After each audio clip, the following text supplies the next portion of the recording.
Olá, agora vamos tratar finalmente da rebelião planetária, no livro de Urântia. Os problemas relacionados à existência humana em Urântia são impossíveis de ser compreendidos sem um conhecimento de certas grandes épocas do passado, sobretudo a ocorrência da rebelião planetária e suas consequências. Há outros eventos, como Guerra de Auron, Capella, talvez eu resenhe aqui, que concorreram paralelamente à rebelião luciferina. Mas a rebelião possui um aspecto fundamental do porquê da fundação do exílio, então, no qual a Terra integra. Então, é um dos capítulos mais importantes.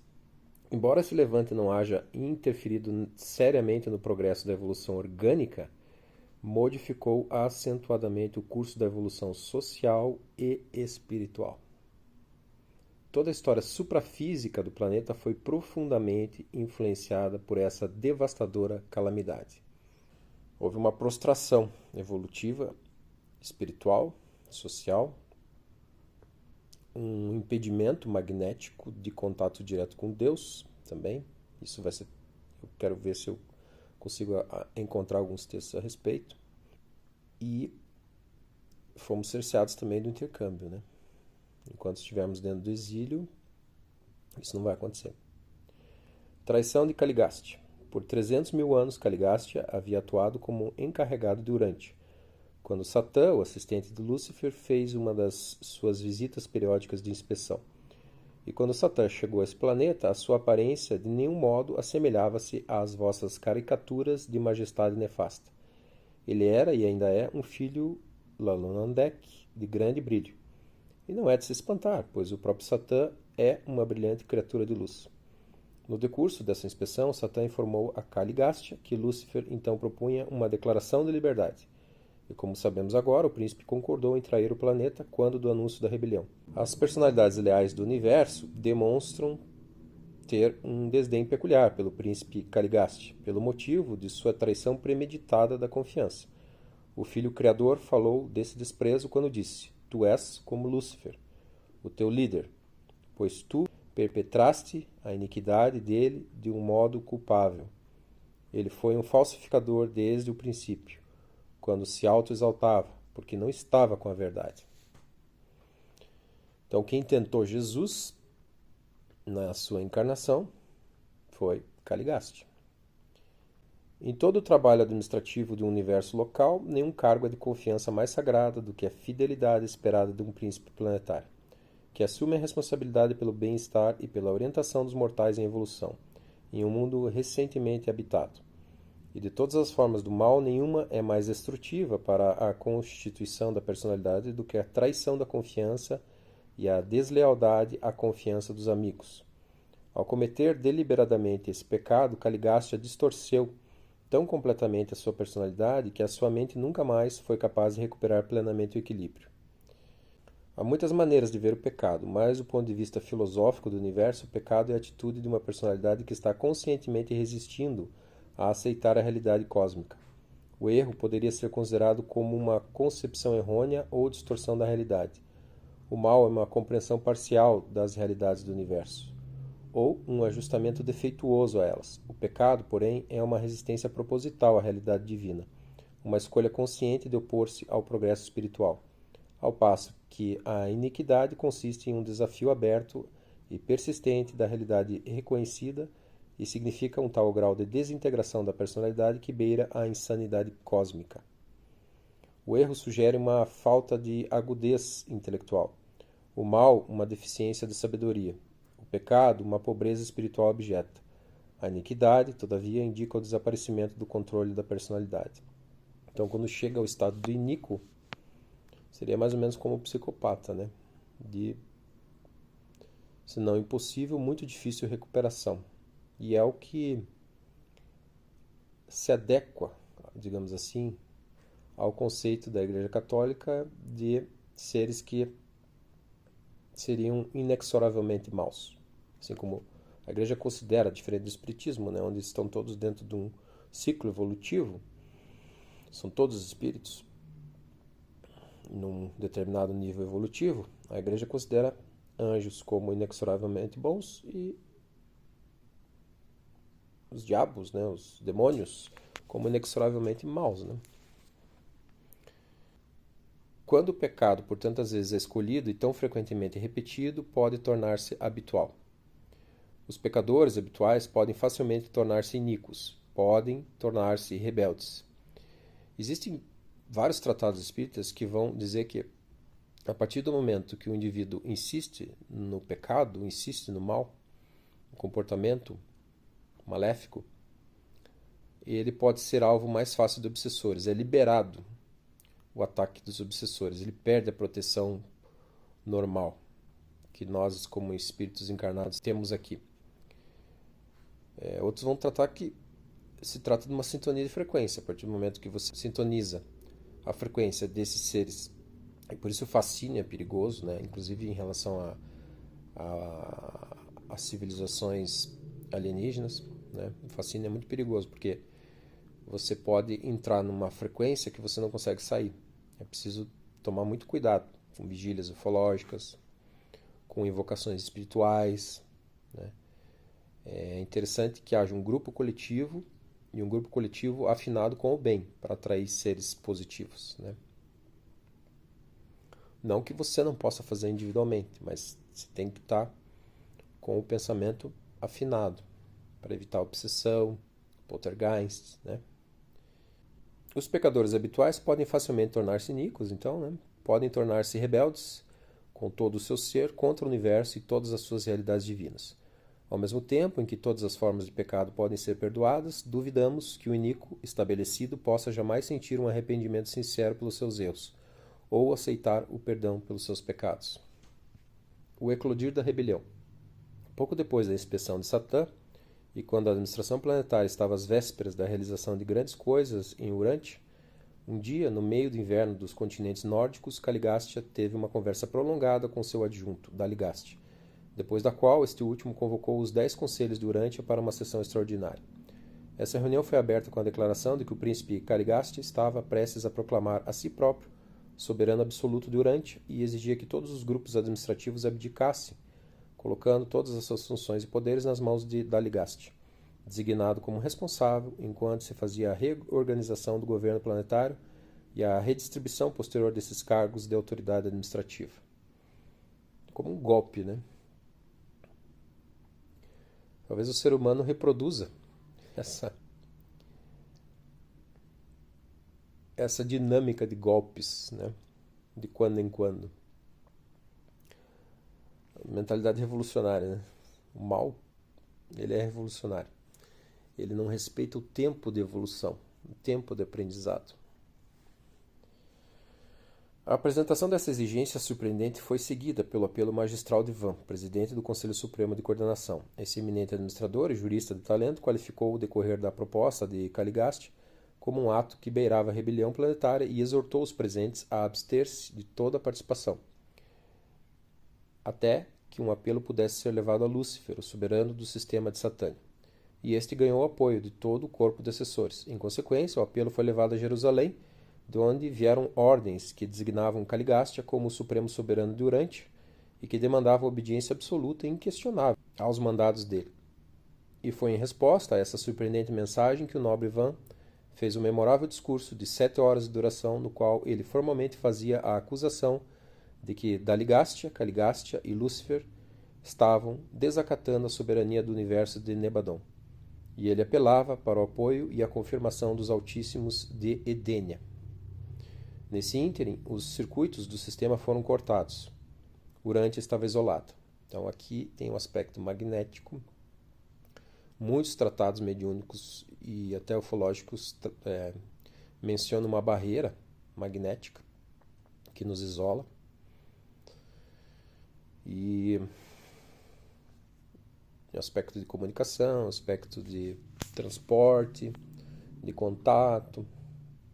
Todos os grupos de vida celeste no planeta viram-se isolados subitamente e sem aviso, inteiramente privados, portanto, de todo o conselho e aviso externo.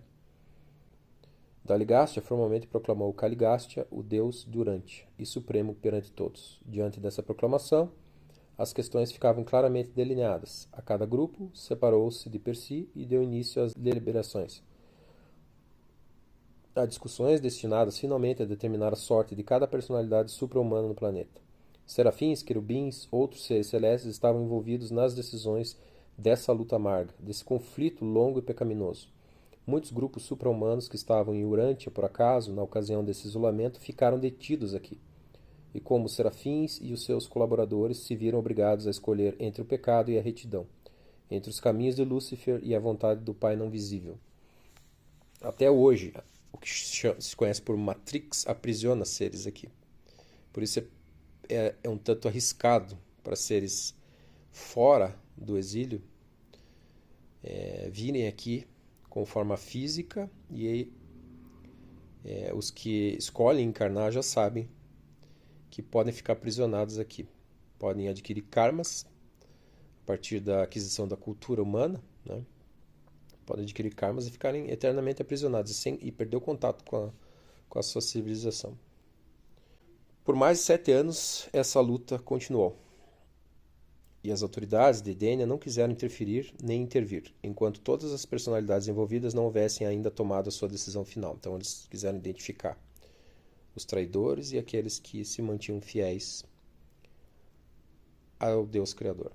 Ivan e os seus leais companheiros então receberam uma justificativa e foram liberados da sua prolongada ansiedade e expectativa intolerável.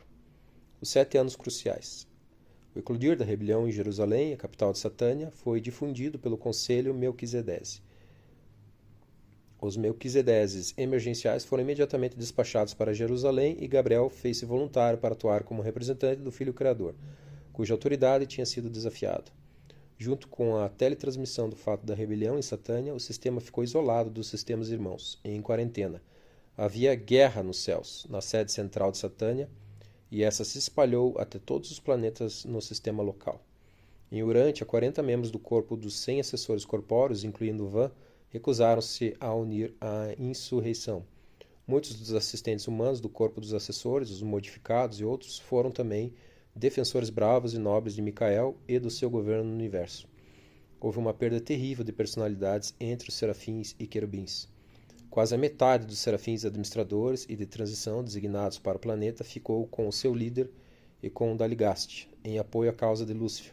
40.119 das criaturas intermediárias primárias deram as suas mãos a Caligastia, mas o restante desses seres permaneceu fiel à missão a eles confiada. O príncipe traidor reuniu as criaturas intermediárias, desleais e outros grupos de personalidades rebeldes e organizou-os para executar as suas ordens. Enquanto Van reunia as criaturas intermediárias leais e os outros grupos fiéis e começou a grande batalha para a salvação do corpo planetário, de assessores e outras personalidades celestes ilhadas em Urântia.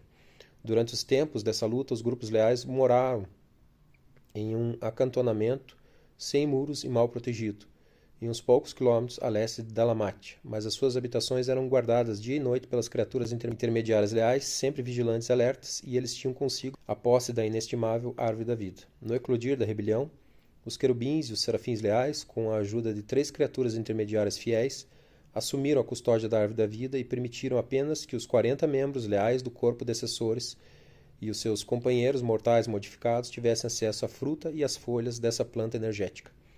Era de 56 o número desses adonitas modificados associados ao corpo de assessores leais, pois 16 dos assistentes adonitas dos assessores desleais também recusaram-se a entrar na rebelião, com seus mestres. Durante os 7 anos cruciais da rebelião de Caligastia, Van permaneceu totalmente devotado ao trabalho de servir a sua armada leal de homens, criaturas intermediárias e anjos. A clarividência espiritual e a consciência moral que capacitaram Van a manter uma atitude tão inabalável de lealdade ao governo do universo foram o produto de pensamento claro, raciocínio sábio, julgamento lógico, motivação sincera, propósito não egoísta, lealdade inteligente, memória experiencial, um caráter disciplinado e uma consagração inquestionável da sua personalidade a cumprir a vontade do Pai no paraíso.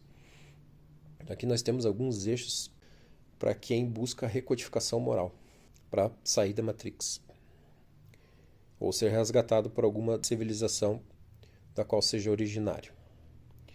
Essa espera de 7 anos foi um tempo de exame de consciência e disciplina de alma. Crises como essas nos assuntos do universo demonstraram a tremenda influência da mente como um fator na escolha espiritual. A educação, o aperfeiçoamento e a experiência são fatores preponderantes para a maioria das decisões vitais de todas as criaturas morais evolucionárias. É, porém, inteiramente possível ao espírito residente fazer contato direto com os poderes determinantes da decisão da personalidade humana, de modo a dotar a vontade totalmente consagrada da criatura com o poder de realizar atos extraordinários de leal devoção à vontade e ao caminho do Pai do Paraíso. Aqui é a nossa consciência de humano fazer contato com o mental soma, que somos nós, que é o nosso eu, que é aquela terceira pessoa na hipnose de algumas resenhas aqui. Nesses mundos mais evoluídos que o nosso, há esse contato, há essa conversa, há esse fino ajustamento, é o ajustador mental. Isso foi exatamente o que ocorreu na experiência de Amadon, o humano modificado ligado a Van. Amadon é o herói humano que se destaca na rebelião de Lúcifer. Esse descendente masculino de Andon e Fonta foi um dos 100 que contribuíram para o plasma da vida no corpo de assessores do príncipe, e desde aqueles acontecimentos esteve ligado a Van como companheiro assistente humano. Amandon escolheu permanecer com o seu chefe durante a luta prolongada e penosa, e foi uma visão inspiradora contemplar esse filho das raças evolucionárias mantendo-se inarredável diante dos sofismas de Daligaste, pois durante a luta de 7 anos, Amandon e seus leais colaboradores resistiram como uma fortaleza inquebrantável a todos os ensinamentos enganosos do brilhante Caligaste. Havia luta mental mais do que militar, né? Sedução do mal. Caligastia, com o máximo de inteligência e uma vasta experiência nos assuntos do universo, desviou-se, abraçou o pecado. Amandon, com o mínimo de inteligência e totalmente desprovido de experiência do universo, permaneceu firme no serviço do universo em lealdade ao seu companheiro. Então não é inteligência racional. A evolução do espírito depende de humildade e honestidade, basicamente. Van utilizou tanto a mente quanto o espírito, em uma combinação magnífica e eficiente de determinação intelectual e clarividência espiritual, alcançando com isso um nível experimental de realização da personalidade da ordem mais elevada que se pode atingir. A mente e o espírito, quando totalmente unidos, têm o potencial para a criação de valores supra-humanos e até mesmo de realidades moronciais. Então ele chegou a um nível, muito provavelmente, de paranormalidade. Uma resta dos acontecimentos sensacionais sobre esses dias trágicos não teriam fim. Afinal, porém, a última personalidade envolvida tomou a decisão definitiva final e então, mais apenas então, chegou um Altíssimo de Edenia com os Melquisedeses emergenciais para assumir a autoridade em Urante. Os anais panorâmicos do reino de Caligaste em Jerusalém foram apagados e foi inaugurada a era probacionária da reabilitação planetária. Então aqui foi fundado o nível de provação da Terra, para que os espíritos que ainda tinham chance de se definir, se definissem. E é isso que nós vivemos aqui, o livre-arbítrio absoluto, para decidir que partido vamos tomar. Os 100 de Caligaste depois da rebelião. Quando foi feita a chamada final, constatou-se que os membros corpóreos do corpo de assessores do príncipe haviam se alinhado de modo seguinte. Aí ele vai comentar, né, de Van, de todos aqueles dos conselhos, né? Alguns permaneceram fiéis, outros traíram. Os 60 membros do corpo planetário. A presença desses extraordinários supra-homens e supra-mulheres abandonados pela rebelião e unindo-se agora aos filhos e filhos da Terra, obviamente deu origem àquelas histórias tradicionais dos deuses descendo para reproduzir-se com os mortais. E assim originaram-se as 1001 lendas de natureza mítica baseadas apenas nos fatos dos dias pós-rebelião, e que posteriormente encontraram lugar nas lendas e tradições folclóricas dos vários povos, cujos ancestrais tinham sido esse tipo de contato com os noditas e seus descendentes. Depois da queda de Dalamate, a parte desleal do corpo de assessores migrou para o norte e leste. Seus descendentes ficaram conhecidos por muito tempo como os noditas. Seu local de morada, a terra de Nod.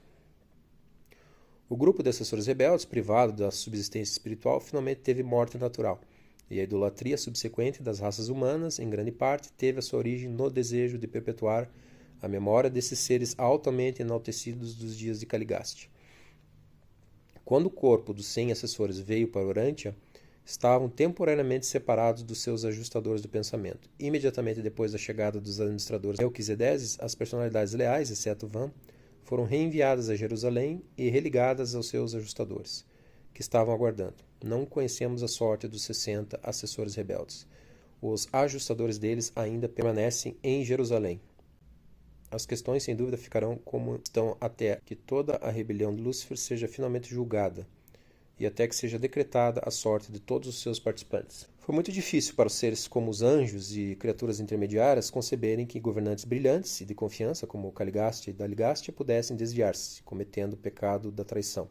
Aqueles seres que caíram em pecado, não entraram deliberada ou premeditadamente na rebelião, foram desencaminhados pelos seus superiores, enganados pelos líderes em quem confiavam, e do mesmo modo foi fácil ganhar o apoio dos mortais evolucionários de mentalidade primitiva.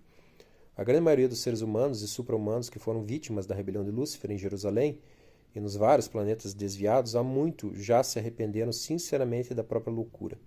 E acreditamos verdadeiramente que todos esses penitentes sinceros sejam reabilitados de alguma forma e reintegrados em alguma fase do serviço no universo, quando os anciões dos dias finalmente completarem o recém-iniciado julgamento dos assuntos da rebelião de Satânia.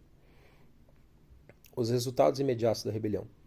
Uma grande confusão reinou em Dalamátia e nas suas imediações por quase 50 anos depois da instigação da rebelião. Foi feita uma tentativa de reorganização completa e radical de todo o mundo. A revolução tomou o lugar da evolução, como política de avanço cultural e aperfeiçoamento racial. Surgiu entre os residentes superiores e parcialmente educados de Dalamátia e nas proximidades um súbito avanço no status cultural. Mas, quando esses métodos novos e radicais foram experimentados nos povos mais distantes, uma confusão indescritível e um pandemônio racial foi o resultado imediato. A liberdade foi rapidamente interpretada como licença pelos homens primitivos semi-evoluídos daqueles dias. Logo depois da rebelião, todo o corpo rebelde de assessores engajou-se em uma defesa enérgica da cidade, contra as hordas de semi-selvagens que sitiaram as suas muralhas em consequência das doutrinas de liberdade que lhes haviam sido prematuramente ensinadas. E anos antes que a magnífica sede central do governo submergisse sob as ondas vindas do sul, as tribos mal dirigidas e mal instruídas do interior de Dalamátia, em assaltos selvagens, já haviam caído sobre a esplêndida cidade, expulsando para o norte o corpo de assessores da secessão e os seus colaboradores. O esquema de Caligastia para a reconstrução imediata da sociedade humana, de acordo com as suas ideias de liberdade individual e grupal, demonstrou-se um fracasso, e de certo modo rápida e totalmente. A sociedade depressa afundou de volta ao seu nível biológico antigo, e toda a luta pelo progresso começou novamente, sendo retomada não muito adiante de onde estava no começo do regime de Caligastia, pois esse levante havia deixado o mundo em uma confusão ainda pior. 162 depois da rebelião, uma onda de maré varreu a Dalamátia, e a sede central do governo planetário afundou sob as águas do mar. E essa terra não emergiu de novo, até que houvesse sido apagado quase todo o vestígio da nobre cultura daquelas cidades esplêndidas. Quando a primeira capital do mundo foi assim tragada, abrigava apenas os tipos mais baixos das raças sanjiques de Urântia. Os renegados haviam já convertido o templo do pai em um santuário dedicado a Nog, o falso deus da luz e fogo. Van, o inquebrantável. Os seguidores de Van logo se retiraram para os planaltos a oeste da Índia, onde estavam isentos dos ataques das confundidas raças das planícies. Desse local de retiro, planejaram a reabilitação do mundo como os seus antigos predecessores edonitas, inconscientemente. Certa vez haviam trabalhado para o bem-estar da humanidade, pouco antes dos dias do nascimento das tribos Sanjiks. Os seguidores de Van logo se retiraram para os planaltos. Antes da chegada dos administradores Melquisedeques, Van colocou a administração dos assuntos humanos nas mãos de 10 comissões, cada uma com 4 elementos, grupos idênticos àqueles do regime do príncipe. Os portadores da vida, sêniores residentes, assumiram a liderança temporária desse conselho de 40, que funcionou durante os 7 anos de espera. Grupos semelhantes de amadonitas assumiram essas responsabilidades, quando os 39 membros leais do corpo de assessores retornaram a Jerusalém. Esses amadonitas descendiam do grupo dos 144 adonitas leais, aos quais pertencia Amadon. o qual se tornou conhecido pelo seu nome. Esse grupo compreendia 39 homens e 105 mulheres. 56 deles tinham o status de imortalidade e todos, exceto Amandon, foram transladados junto com os membros leais do corpo de assessores. O restante desse nobre grupo continuou na Terra, até o fim dos seus dias mortais, sob a liderança de Van e Amandon. Eles foram o fermento biológico que se multiplicou e continuou a fornecer lideranças no mundo, durante as longas idades de trevas que se seguiram à rebelião. Van foi deixado em Urantia até o tempo de Adão, permanecendo como chefe titular de todas as personalidades supra-humanas funcionando no planeta. Ele e Amandon foram sustentados durante mais de 150 mil anos pela técnica da árvore da vida, em conjunção com a administração especializada de vida dos Melquisedeques. Os assuntos de Urantia foram por um longo tempo administrados por um conselho de administradores planetários, composto de 12 Melquisedeques, confirmado pelo mandato do regente sênior da constelação, o Pai Altíssimo de Nor-la-Tiadec. Interassociado aos administradores Melquisedeques, havia um conselho assessor. E assim, Urantia foi governada e administrada até a chegada de Adão. Não é de se estranhar que o corajoso e leal Van haja sido designado para um posto no Conselho de Administradores Planetários, o qual, por tão longo tempo, administrou os assuntos de Urantia. Os 12 administradores Melquisedeques de Urantia fizeram um trabalho heróico. Preservaram os remanescentes da civilização, que suas políticas planetárias foram fielmente executadas por Van. 1000 anos depois da rebelião, mantinha mais de 350 grupos avançados espalhados em todo o mundo. Esses postos de civilização consistiam sobretudo de descendentes dos Adonitas, leais, ligeiramente misturados com as raças Sanjiks, particularmente os homens azuis e Noditas. Não obstante o terrível revés da rebelião, existiam muitas linhagens boas e biologicamente promissoras na Terra.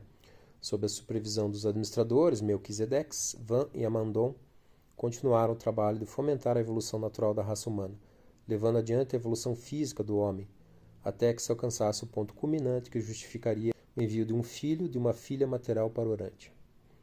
Van e Amandon permaneceram na Terra até pouco tempo depois da chegada de Adão e Eva. Alguns anos depois disso, foram transladados para Jerusalém, onde Van foi religado ao seu ajustador, que o aguardava. Van agora serve a Urantia enquanto espera a ordem de retornar o seu caminho bastante longo da perfeição até o paraíso, para o destino não revelado do corpo de finalidade mortal.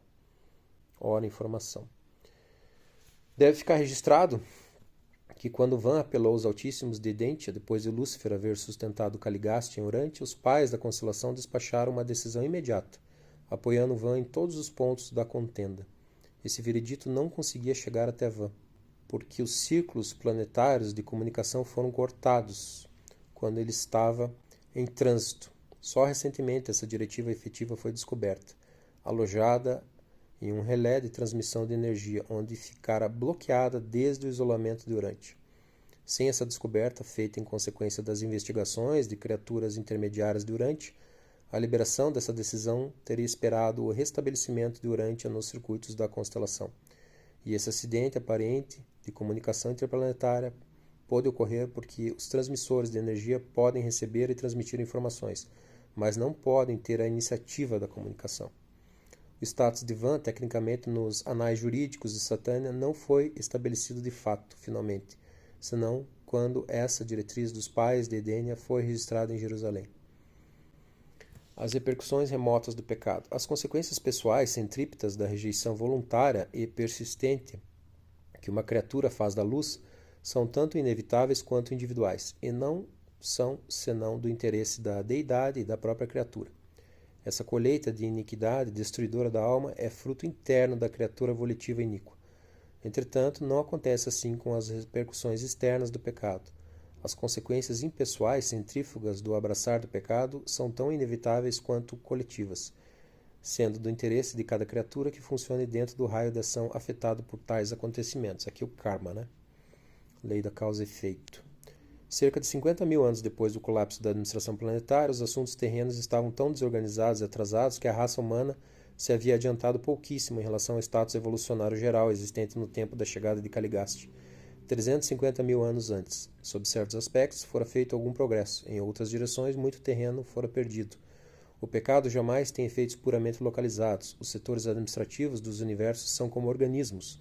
A condição de uma personalidade deve, em uma certa medida, ser compartilhada por todos. O pecado, sendo uma atitude da pessoa para com a realidade, está fadado a exibir a sua colheita negativa inerente sobre todo e qualquer nível relacionado de valores do universo. Contudo, as consequências plenas do pensamento errôneo, das ações más ou dos desígnios pecaminosos são experimentadas apenas no nível da realização propriamente dita.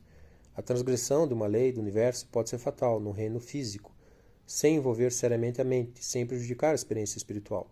O pecado é carregado de consequências fatais para a sobrevivência da personalidade, apenas quando é uma atitude do ser por inteiro, quando representa a escolha da mente e a vontade da alma. O mal e o pecado têm suas consequências nos reinos material e social e podem, algumas vezes mesmo, retardar o progresso espiritual em alguns níveis da realidade do universo, mas o pecado de um ser qualquer nunca rouba de outro a realização do direito divino de sobrevivência da personalidade. A sobrevivência eterna só pode ser colocada em perigo por decisões da mente e escolha da alma do próprio indivíduo. O pecado em Urântia pouco fez que retardasse a evolução biológica, mas teve o efeito de privar as raças mortais dos benefícios plenos da herança adâmica. O pecado retarda enormemente o desenvolvimento intelectual, o crescimento moral, o progresso social e a realização espiritual em massa. Não impede, todavia, a realização espiritual mais elevada de qualquer indivíduo que escolha reconhecer Deus e cumprir sinceramente a sua divina vontade. Caligástia rebelou-se. Adão e Eva cometeram uma falta, mas nenhum mortal subsequente, nascido em Urântia, jamais sofreu algo na sua experiência espiritual pessoal por causa desses erros. Todos os mortais nascidos em Urântia, desde a rebelião de Caligástia, têm sido de alguma maneira penalizados no tempo, mas o bem-estar futuro dessas almas jamais foi colocado em perigo, no que quer que seja, em relação à sua eternidade. Nenhuma pessoa jamais é levada a sofrer de privação espiritual vital por causa do pecado de uma outra. O pecado é totalmente pessoal, quando a culpa moral ou as consequências espirituais, não obstante, possa ter suas amplas repercussões nos domínios administrativos, intelectuais e sociais. Ainda que não possamos compreender por que a sabedoria permite essas catástrofes, podemos sempre discernir os efeitos benéficos dessas perturbações locais quando elas são refletidas sobre o universo como um todo. Se a rebelião de Lúcifer prejudicou o sistema local e os seus mundos caídos, se a perda desse filho e dos seus parceiros desviadores obstruiu temporariamente o progresso da constelação de Norla-Chandek, então considerai o efeito imenso de que é consequência da atuação inspiradora desse que é um filho da natureza, ou do seu grupo determinado de 143 camaradas, inquebrantáveis na luta pelos conceitos mais elevados da gestão e administração do universo, contra a pressão tão tremenda e adversa exercida pelos seus superiores desleais. E permiti-me assegurai-vos de que tudo isso já trouxe ao universo de Nebadon e ao superuniverso de Orvoton um bem tão grande que não poderá jamais ser contrabalanceado pela soma de todo o mal e pesar da rebelião de Lúcifer. É tudo uma iluminação de beleza tocante e esplêndida, magnificência da sabedoria do plano universal do Pai, para mobilizar o corpo de finalidade mortal do paraíso, recrutando esse vasto grupo de servidores misteriosos do futuro, em sua maior parte provenientes da argila comum dos mortais de progressão ascendente, mortais como o invulnerável Amadon.